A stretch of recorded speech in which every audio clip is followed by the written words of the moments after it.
Hello and welcome to Jamie Scott Dog Owner Training. The most popular videos on my channel are the ones where I share tips or techniques on changing dog behavior, things you can do to improve the relationship with your dog.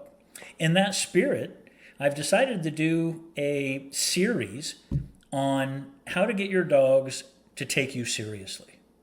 And I'm going to do this all within the context of the sit command. I'm pretty sure I can easily do at least 10 3-minute videos on the sit command.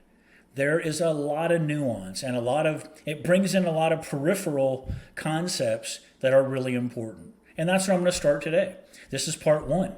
I often say that fundamentals are key if you want to change dog behavior. Everything comes back to the foundation you build. The simple way to look at changing any dog behavior is if your dogs take their lead from you well enough, and if you make it clear enough you don't like the behavior, your dogs will never exhibit the behavior. Now, those are 2 really big ifs. Today, we're going to talk about that first piece. Do your dogs take their lead from you well enough? The most effective way to get that message across to your dogs that you're the one calling the shots, and when you tell them to do something, they need to listen, is loose leash walking. I have tons of videos on loose leash walking. You can also get that message across in other ways, in every interaction you have with your dog. The sit command is one way to do it. Before you attempt to put your dog into a sit using the techniques I'm going to show you, I want to make absolutely sure that you have a pretty good relationship with your dog and you're not going to get bitten. Okay? So if there's any doubt in your mind, if your dog has ever challenged you or growled at you, do not start off trying to get the message across to your dog that you mean business by putting him into a sit the way I'm going to show you. Start off with something else, like feeding.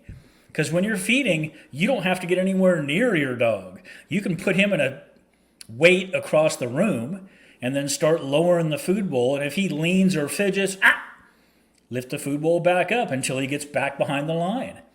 You don't have to touch him. You don't have to do anything. And most dogs are pretty motivated around feeding time. Make absolutely sure that you're confident your dog is not going to bite you, because the sit command, the correction may involve you touching your dog, not hitting your dog or anything like that, but touching him with one finger.